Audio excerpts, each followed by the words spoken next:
Living by the lake was supposed to be peaceful.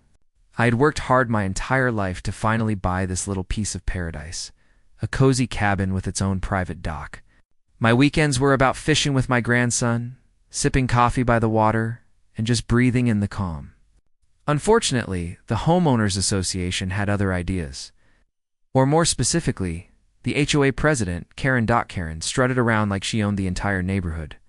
She loved giving orders, inventing rules, and reminding everyone she was in charge. For the longest time, I kept my head down, figuring it was easier not to stir the pot. That all changed one Saturday morning. I walked down to the dock only to find a group of strangers setting up coolers, blasting music and swimming as if they owned the place.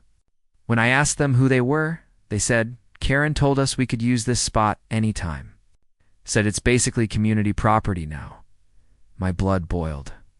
This wasn't some shared lakefront. I had the deed to prove it. Karen had simply handed over my dock to her friends for free without so much as asking me. I confronted her that afternoon. She gave me her smug little smile and said, "Oh, don't be selfish. It's just a dock. People should enjoy it, not hoard it." When I told her to knock it off, she laughed in my face and walked away. That was the final straw. If Karen wanted to give away my lake spot, then I'd make sure her little giveaways weren't so fun anymore. You see, the lake had a water control valve connected to the irrigation system. I technically managed it since my property bordered the main outflow channel. With a few turns of the crank, I could lower the water level.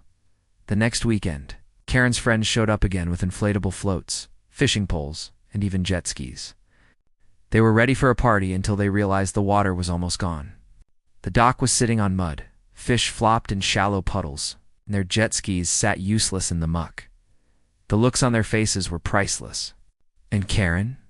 She stormed over, demanding I fix it immediately. I just held up the deed and told her, "This is my property, my water, my dock. You don't get to give it away." From that day on, no one dared step foot on my dock again. The lake filled back up in a few days. But the message was clear. If Karen wanted to play games, I could play harder. Peace returned to my weekends. And Karen learned that not everything bends to her will. This story is just the beginning. There is so much more ahead. Subscribe to the channel to join me on this journey.